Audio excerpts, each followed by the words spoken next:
is up, guys? Welcome back to another video. Today we're going to be getting into why being alone isn't such a bad thing, why you shouldn't fret about going and doing things alone, and why you shouldn't fret about spending time with yourself. At the end of the day, being alone is a very valuable skill that you should learn to use rather than to stray away from. And today I'm just going to kind of give my thoughts on that and why you should be more comfortable with being alone, being with yourself. With that being said, let's get right into it.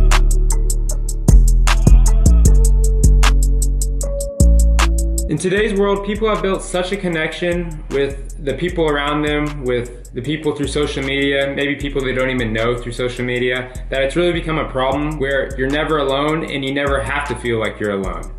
Social media has opened the door to feeling like you can be with millions of people, even though you're with none of them, and you're sitting in an office at 11:30 p.m. at night and no one is actually there.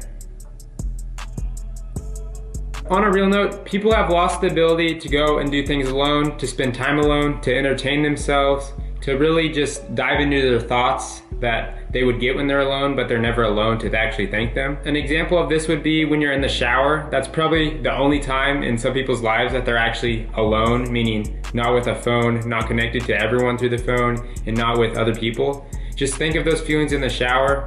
They might be bad, might be good, but at the end of the day, you have to face him in the shower unless you get on your phone in the shower, which I know people who do, and that's just life hacks, I guess, in a bad way. What I'm trying to say is people struggle to go out to eat, to go to the grocery store, to even go out and walk, exercise, anything it may be. They struggle to even just sit at home alone. Sometimes people will just have people over and they'll all be on their phone, but it's all cool because they have people around them that are on their phone. They're not alone. And even when people are alone, they have that phone, once again, that just helps them to not feel like they're alone. Now, me, myself, I've always been somewhat of a person, somewhat of an introvert. Therefore, being alone has become a natural thing to me. I'm able to entertain myself. I'm able to use those thoughts I get when I'm alone to create things, to propel myself, I guess, in a direction I want to go in life.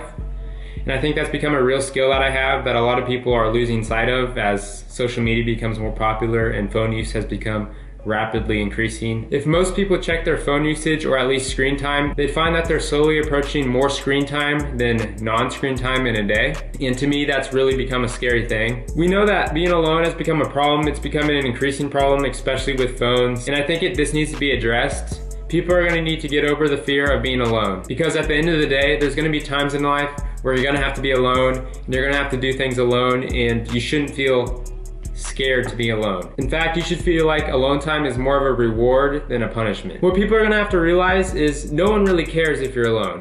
In fact, most people are thinking about whether you yourself think that they're weird for being alone. So everyone's thinking about the other person thinking that they're alone. I know that's a lot, but it's true. No one really cares if you're alone. They're more concerned about whether they're alone. That's why you see people these days who are always on their phone, looking at things that may or may not be on their screen. They just don't want to look like they're alone, because for some reason, having a phone in front of your face has made it less awkward than just sitting there and being alone. Whenever I'm in a waiting room of such, I like to just look around and just look at people. Everyone's always on their phone, has their phone probably 2 inches away from their face. No one really actually realizes where they are until maybe the doctor calls their name or someone trips over their feet because they're sprawled out everywhere, acting like they're in their living room or their room again, when really they're at the doctor's office. I found it remarkable to be someone who's tried to avoid being on their phone as much as possible in public. Of course, I'm gonna be on it sometimes. It's just become a thing. And that's why I don't have social media on my phone other than Snapchat, because people have started to use that as more of a messaging platform. I've tried to limit my phone use in public and to try to force myself to go and do things alone, even when I start to get that feeling, because don't get me wrong, just because I've always been good at entertaining myself and being alone doesn't mean that this stuff hasn't started to rub off on me myself. So lately, I've always been trying to challenge myself to go out and do things alone, no matter what. I don't care if everyone over here is in a group and I'm the single solo person, maybe at the restaurant or in the grocery store, or even at some kind of sporting event, just so I can face that fear and make sure that it doesn't become a full-on habit. I'm not saying with all this to never do something with anyone. You don't want to be someone who does everything with people or someone who does everything alone. I think there's a middle to it that you want to kind of stick to. After all, I found many good benefits to being alone without other people around me. No distractions, of course. especially if you get that phone out of your way too. I found that you're able to get into your thoughts more and find more of what makes you tick. I like to analyze my thoughts and actions while I'm alone or maybe out in public alone, just to kind of see why I'm doing things, because a lot of times we don't stop and think of why we're doing this or why we're doing that.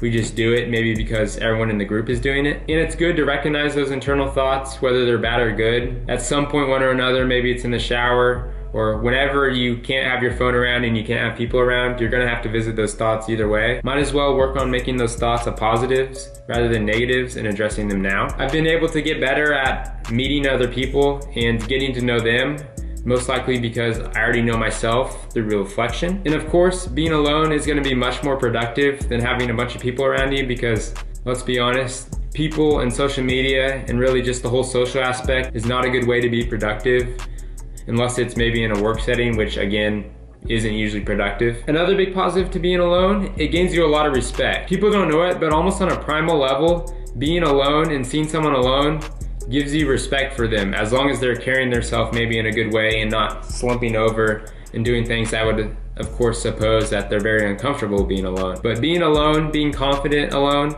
is really a way to earn respect from others. I hope this video kind of wakes you up to your habits of trying to not be alone ever. And I'm really gonna try to attempt to keep on top of this myself, and I hope you do too. With that being said, if you enjoyed this type of video, give it a like and hit that subscribe button if you want to see more. And if you have any questions, any video ideas, leave them in the comments. I got you. And I'll see you guys in the next one. Peace.